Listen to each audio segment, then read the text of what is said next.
لو ما تعرفش، فالحكومة المصرية النهاردة أعلنت توقيع اتفاق مع صندوق النقد الدولي، وفي مؤتمر اتذاع على الهواء أعلن رئيس الوزراء رفع قيمة الحزمة التمويلية اللي هتاخدها مصر من 3 مليار ل 8 مليار دولار. هل ده كل اللي حصل في المؤتمر؟ لا لسه. مصر بعد ما وقعت الاتفاق مع الصندوق أعلنت توصل الاتفاق على قرض من صندوق الاستدامة البيئية علشان تاخد حزمة جديدة بقيمة 1.2 مليار دولار، عشان كده يكون إجمالي الحزم التمويلية 9.2 مليار دولار. هل ده كل اللي حصل؟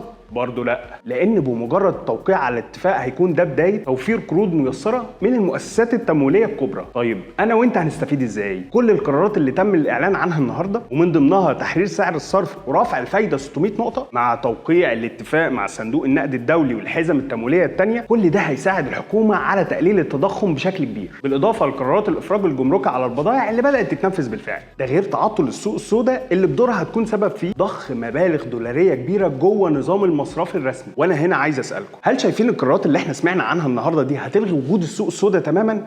مستني رايكم في التعليقات.